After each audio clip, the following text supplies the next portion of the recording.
माता पार्वती ने भगवान शिव से प्रश्न किया, हे स्वामी, मैंने देखा है कि चाहे कोई मनुष्य कितना ही दुर्भाग्यशाली क्यों न हो, यदि वह ब्रह्म मुहूर्त में जागने की आदत बना ले तो उसका जीवन धीरे धीरे सुख, शांति और समृद्धि से भर जाता है।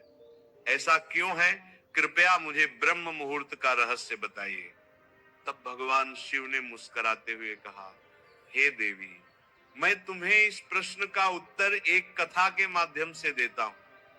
तुम इस कथा को ध्यान पूर्वक सुनना, क्योंकि जो भी मनुष्य इस कथा को पूर्ण श्रद्धा से सुन लेगा वह इस अमूल्य समय को कभी अपने हाथ से जाने नहीं देगा और ब्रह्म मुहूर्त का रहस्य जानकर उसका पूरा जीवन बदल जाएगा। इतना कहकर भगवान शिव कथा सुनाने लगे और बोले, बहुत समय पहले की बात है।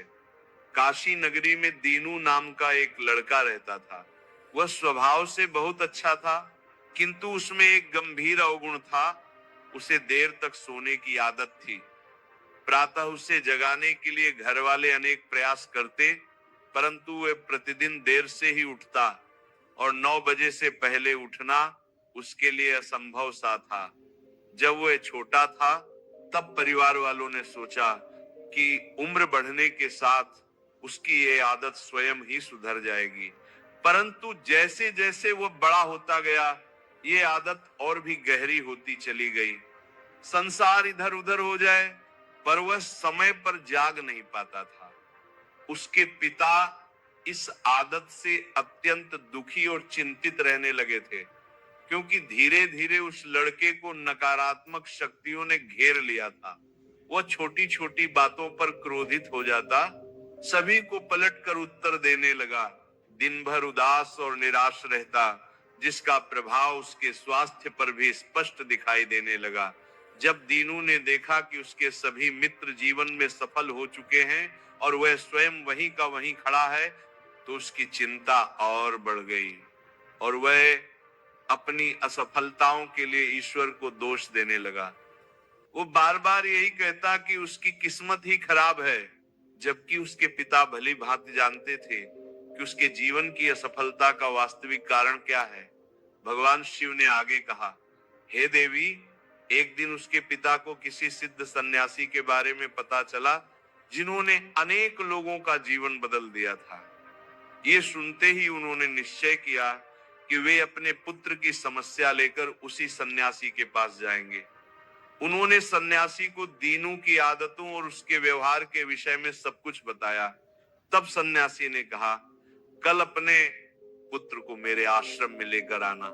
पिता घर लौट आए, पर वे भी जानते थे कि यदि वे सीधे सीधे अपने बेटे से सन्यासी से मिलने को कहेंगे तो वो कभी तैयार नहीं होगा। इसलिए उन्होंने एक उपाय सोचा और दीनू को पास बुलाकर कहा, तुम्हारे सभी मित्र जीवन में सफल हो चुके हैं, क्या तुम भी सफल नहीं होना चाहते? ये सुनकर लड़के ने उत्तर दिया, जरूर पिताजी, मैं भी सफल होना चाहता हूं, लेकिन जब भी मैं अपने मित्रों से उनकी सफलता का रहस्य पूछता हूं, वे मुझे कुछ भी स्पष्ट रूप से नहीं बताते। भगवान शिव ने कहा, हे देवी, फिर उस बालक के पिता ने उससे कहा कि अब मुझे ये रहस्य समझ में आ गया है कि तुम्हारे सभी मित्र जीवन में क्यों सफल होते जा रहे हैं। यह सुनकर वह लड़का बड़ी उत्सुकता से बोला, पिताजी, क्या सच में आपको पता चल गया है? कृपया मुझे भी बताइए। तब उसके पिता ने कहा, कल प्रातः तुम्हें एक सिद्ध सन्यासी के आश्रम में जाकर उनसे मिलना है। यदि तुम वहां समय पर पहुंच गए तो वह सन्यासी तुम्हें ऐसा मंत्र बताएंगे जिससे तुम जीवन में सफल हो सकोगे, किंतु इसमें एक समस्या है। यह सुनकर लड़के ने पूछा, पिताजी, वो समस्या क्या है? पिता ने उत्तर दिया, तुम्हें वहां समय से पहुंचना होगा। तब लड़का बोला, पिताजी, मैं आज पूरी रात जागता रहूंगा और प्रातः सन्यासी से मिलकर अवश्य आऊंगा। उसके पिता ने कहा, ठीक है, लेकिन वहां जाकर सन्यासी की प्रत्येक आज्ञा का पालन करना। पिता की यह बात सुनकर वह लड़का अत्यंत प्रसन्न हुआ। जीवन में पहली बार उसने पूरी रात जागने का प्रयास किया, किंतु कुछ समय बाद उसकी आंखें भारी हो गईं और वह गहरी नींद में सो गया। अगली सुबह जब उसकी आंख खुली तब तक सन्यासी से मिलने का समय समाप्त हो चुका था। उसके पिता ने निराश दृष्टि से उसकी ओर देखा और कहा, तुम जीवन में कभी सफल नहीं, जाओ और जाकर फिर से सो जाओ। पिता के ये शब्द उसके हृदय को भीतर तक चीर गए। अत्यंत दुखी होकर उसने मन ही मन स्वयं को चुनौती दी कि अगली सुबह वह किसी भी कीमत पर सन्यासी से मिलने अवश्य जाएगा। उस रात उसने अपने पैर में एक छोटा सा घाव बना लिया ताकि पीड़ा के कारण उसे नींद ना आए, और सचमुच उस रात वह सो नहीं सका। भगवान शिव ने कहा, हे देवी, यह उसके जीवन का पहला अवसर था जब उसने सूर्योदय को अपनी आंखों से देखा। उस दृश्य को देखकर उसके भीतर एक अद्भुत शांति और चेतना का अनुभव हुआ। वह तुरंत तैयार होकर सन्यासी से मिलने चल पड़ा और उस दिन उसे स्वयं में एक अलग ही परिवर्तन महसूस हो रहा था। जब वह आश्रम पहुंचा तो उसने देखा कि सन्यासी अपने सभी शिष्यों के साथ ध्यान में लीन बैठे हुए हैं। कुछ समय पश्चात जब ध्यान समाप्त हुआ तब वह बालक सन्यासी के समीप पहुंचा और उन्हें प्रणाम कर बोला, गुरुदेव, क्या आपके पास कोई ऐसा मंत्र है जिससे मैं भी अपने मित्रों की तरह सफल बन सकूं और एक अच्छा जीवन जी सकूं? भगवान शिव ने कहा, हे देवी, ये सुनकर सन्यासी मुस्कुराए और बोले, तो तुम वही बालक हो जिसके पिता मुझसे मिलने आए थे। उन्होंने तुम्हारे विषय में मुझे सब कुछ बता दिया है। मैं तुम्हें वह मंत्र अवश्य बता दूंगा। परंतु जैसे ही बालक ने परंतु शब्द सुना, वह घबरा गया और तुरंत बोला, परंतु क्या गुरुदेव? तब सन्यासी ने कहा, मैं तुम्हें वह मंत्र दूंगा, किंतु उससे पहले तुम्हें अगले 21 दिनों तक मेरी प्रत्येक आज्ञा का पालन करना होगा। मंत्र मैं 21 दिनों के पश्चात ही बताऊंगा और इन दिनों में जो भी कार्य मैं तुम्हें दूंगा उसे पूर्ण निष्ठा से करना होगा। यदि तुम्हारा संकल्प बीच में टूट गया या तुम किसी भी दिन असफल हुए तो उस मंत्र का कोई प्रभाव नहीं होगा। दृढ़ निश्चय के साथ बालक ने कहा, गुरुदेव, मुझे आपकी सभी आज्ञाएं स्वीकार हैं। मैं अगले 21 दिनों तक आपका दास हूं। आप जो भी आदेश देंगे मैं उसका पालन करूंगा। मुझे केवल उस मंत्र के विषय में जानना है। भगवान शिव ने कहा, हे देवी। तब सन्यासी ने कहा, ठीक है, कल से तुम्हारी साधना आरंभ होगी। तुम इसी आश्रम में निवास करोगे। बालक तुरंत इसके लिए तैयार हो गया। सन्यासी ने आगे कहा, यहाँ रहते हुए तुम्हें प्रतिदिन ब्रह्म मुहूर्त में उठना होगा, अन्य शिष्यों के साथ ध्यान और तप करना होगा, साथ ही आश्रम के सभी कार्यों में सेवा भी करनी होगी। ध्यान रहे, ये संकल्प किसी भी परिस्थिति में टूटना नहीं चाहिए। भगवान शिव ने कहा, हे देवी। अब वह बालक सन्यासी की बातों से सहमत हो गया और अगले दिन से उसके कार्य और साधना के दिन आरंभ हो गए। इस बार उसने दृढ़ निश्चय किया था, किंतु 1 सप्ताह बीतते ही उसका संकल्प डगमगा गया और 8वें दिन वह देर तक सोता रहा। जब उसकी नींद खुली तो उसे तुरंत अपनी भूल का एहसास हुआ और वह व्याकुल होकर बोला कि मुझसे कितनी बड़ी गलती हो गई। वह रोता हुआ सन्यासी के पास पहुंचा और बोला, हे गुरुदेव, मेरा संकल्प टूट गया। अब मैं जीवन में कभी सफल नहीं हो पाऊंगा। तब सन्यासी ने उसे शांत स्वर में समझाते हुए कहा, वत्स, गिर जाना सफलता नहीं है। गिरने के बाद उठने से इनकार करना असफलता है। तुम एक बार फिर से आरंभ करो और नया संकल्प लो। तब उस लड़के ने सन्यासी से प्रश्न किया, गुरुदेव, प्रातः उठना इतना आवश्यक क्यों होता है और यहाँ सभी लोग इतनी जल्दी क्यों जाग जाते हैं? भगवान शिव ने कहा, हे देवी। तब सन्यासी ने उसे समझाते हुए कहा कि ब्रह्म मुहूर्त में जागने के पीछे गहरा विज्ञान और रहस्य छिपा है। यह सुनकर लड़के ने निवेदन किया, कृपया मुझे वह विज्ञान समझाने की कृपा करें। तब सन्यासी ने कहा, रात्रि को 4 पहरों में विभाजित किया गया है। पहला पहर रुद्रकाल कहलाता है, जिसका समय सायं 6 बजे से रात्रि 9 बजे तक होता है। दूसरा पहर राक्षस काल होता है जो रात्रि 9 बजे से 12 बजे तक रहता है। तीसरा पहर गंधर्व काल कहलाता है जिसका समय रात्रि 12 बजे से 3 बजे तक होता है। और अंतिम पहर मनोहर काल होता है जिसे ब्रह्म मुहूर्त अथवा अमृत बेला भी कहा जाता है, जिसका समय प्रातः 3 बजे से 6 बजे तक होता है। ये वह काल होता है जब संसार की अधिकांश नकारात्मक शक्तियां निष्क्रिय अवस्था में होती हैं और सकारात्मक शक्तियां पूर्ण रूप से सक्रिय होती हैं। ब्रह्म मुहूर्त को देव मुहूर्त भी कहा जाता है, अर्थात यह देवताओं का समय होता है। भगवान शिव ने कहा, हे देवी।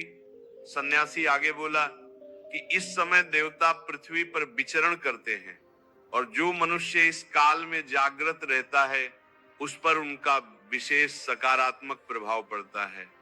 ब्रह्म मुहूर्त ऐसा समय होता है जब मनुष्य का मस्तिष्क अत्यंत शांत और रिक्त अवस्था में होता है। उस समय कोई अनावश्यक विचार नहीं होते और यदि व्यक्ति इस समय अध्ययन करता है तो वह ज्ञान शीघ्र ग्रहण करता है और वह लंबे समय तक स्मृति में बना रहता है। ये वो समय है जब ज्ञान को केवल याद नहीं किया जाता बल्कि उसे गहराई से समझा जाता है। इसी कारण आश्रम के सभी शिष्य तथा संसार के अधिकांश ज्ञानी लोग ब्रह्म मुहूर्त में ही जागते हैं। प्राचीन काल में जब कृत्रिम प्रकाश का कोई साधन नहीं था तब लोग सूर्यास्त के साथ अपने दिन का समापन और सूर्योदय के साथ दिन का आरंभ करते थे। यही वह विधि थी जिससे मानव जीवन प्रकृति के साथ सामंजस्य बनाकर चलता था। भगवान शिव ने कहा, हे देवी। तब उस लड़के ने कहा कि गुरुदेव, मैं कल से अपना संकल्प पुनः आरंभ करूंगा, किंतु कृपया ये बताइए कि ब्रह्म मुहूर्त में उठकर मुझे क्या क्या करना चाहिए। तब सन्यासी ने कहा, ठीक है, मैं तुम्हें बताता हूं कि ब्रह्म मुहूर्त में क्या करना चाहिए और कैसे करना चाहिए।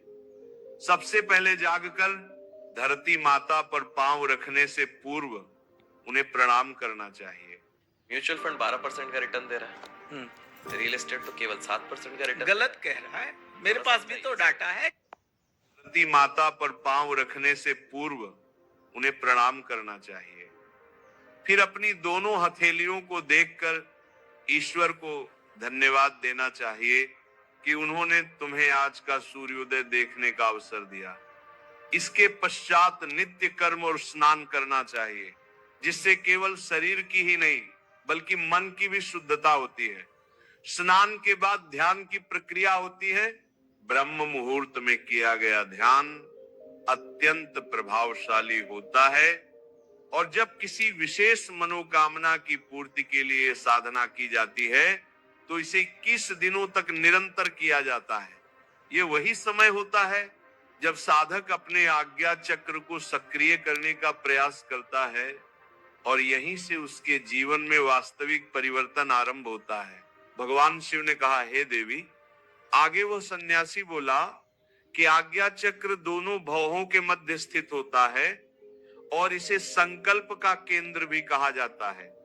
यदि इस चक्र पर ध्यान केंद्रित किया जाए और अपनी मनोकामना को निरंतर दोहराया जाए तो मात्र 21 दिनों के भीतर वह मनोकामना पूर्ण हो सकती है।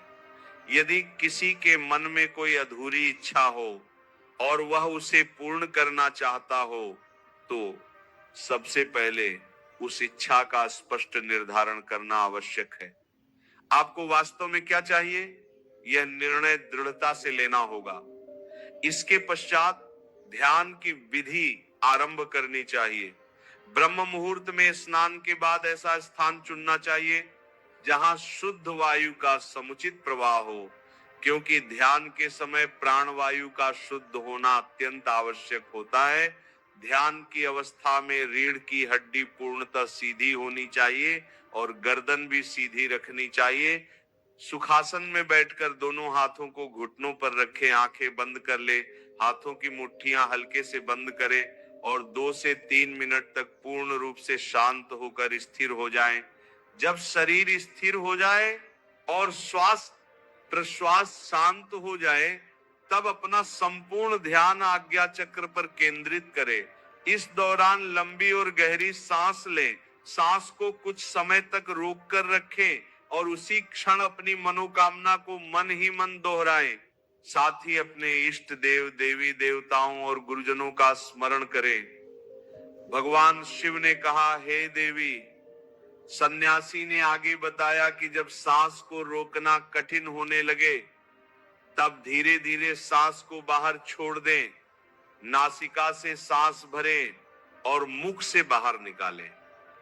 इस प्रक्रिया को प्रतिदिन 3 से 4 बार दोहराना चाहिए।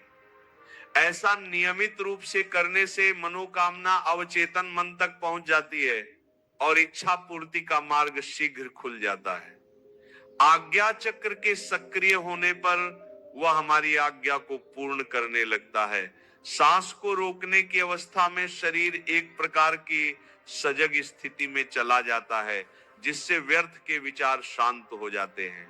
ब्रह्म मुहूर्त के समय ईश्वर की विशेष कृपा होती है और यदि कोई व्यक्ति इस समय श्रद्धा और विश्वास के साथ अपनी इच्छा का चिंतन करता है तो उसकी मनोकामना शीघ्र पूर्ण होती है। भगवान शिव ने कहा, हे देवी। इस प्रकार सन्यासी ने उस बालक को ब्रह्म मुहूर्त का महत्व समझाया। अगले 21 दिनों तक उस बालक ने पूर्ण श्रद्धा और समर्पण के साथ इस विधि का पालन किया। अब वह पहले की अपेक्षा अधिक अनुशासित, शांत और संतुलित स्वभाव का हो चुका था।